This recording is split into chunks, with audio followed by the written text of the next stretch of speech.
Hey, this is Taylor with Symmetry. We help busy people take back control of their lives, saving more time, more energy, and less stress.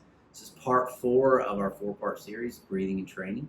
Today we're going to be talking about the benefits of apnea training or breath hold training. This is similar to high altitude training.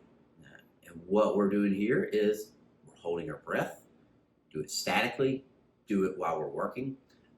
Little warning, don't ever do this around water. The benefits of this hypoxic apnea breath hold training, all the same thing. We are teaching our body, for one, to deal with lower oxygen. You're working out, you're running, competitions, any type of intense, high intensity work, your oxygen levels are going to drop, and you're working on dealing with that aspect of it. We're working on dealing with the increase in CO2 in our system. So we're building our CO2 tolerance. What you also do is you train your body to push lactate.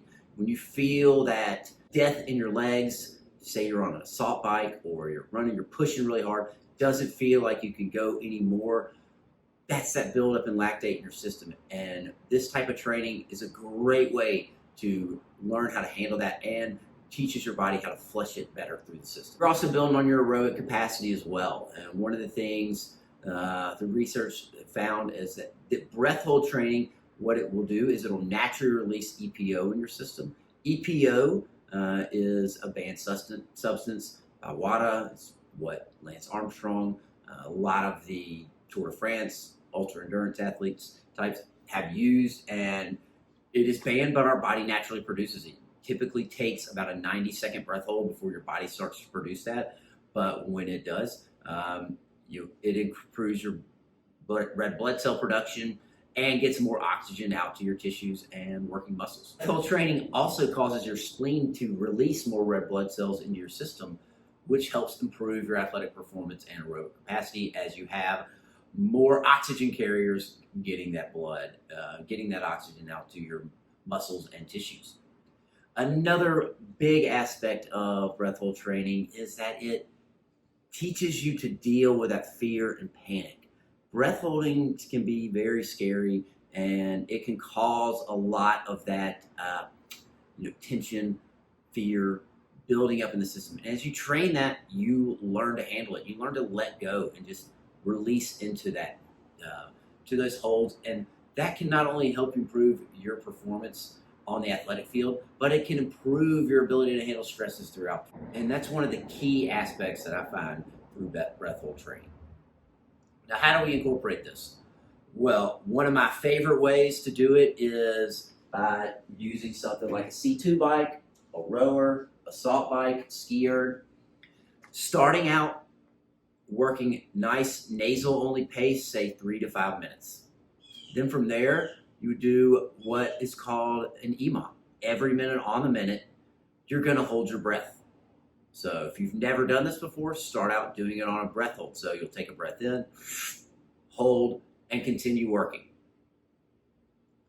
Riding your bike. Once you need to breathe, you start breathing, and then you revert to a nasal only pattern as quickly as you can and let that recover for the rest of the minute.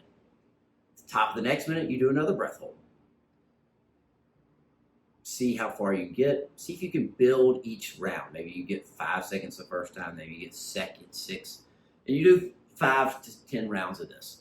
It's a great way to warm up for your regular workout, but it's also a good way to work on building that anaerobic and aerobic capacity without putting a lot of stress on your joints. Another great way to do this is through breath hold walks. If you're just getting into fitness and walking is one of the best things you can do, you can incorporate breath holds while you're walking. So, favorite way to do this is with the exhale. So you're walking, exhale your air, hold your breath, count your steps. Once you need to breathe, breathing, allowing yourself to recover, maybe taking about 5 breaths, maybe going for a whole minute, then doing another one. Do 5 rounds of breath holds as you're going out for your walk. Then you can also do it lying down in what we call static breath holds, where we're holding our breath for a certain amount of time, and then we're breathing and allowing ourselves to recover. These are tables that freedivers use to really boost their CO2 tolerance and help them hold the breath for a long time. These are some of my favorite ways to train. I'm not going to really get too much into the details here, but if you're interested in diving into a little bit more of those, our Wednesdays virtual breath class on Breathing for Health, we do a lot of that, working on building that CO2. And I also have a lot of free breathing routines that allow you to work on those static breath holds too that you can download. But this is the final installment of our breath and training. So we talked about nasal breathing, we talked about our breathing zones, went through pre-workout, post-workout, intra-workout recovery breathing, and then added it in with one of my favorite ways to train is doing this apnea. Incorporating all this into your own training. If you have any questions, feel free to reach out. I'd love to help you. Have a good day.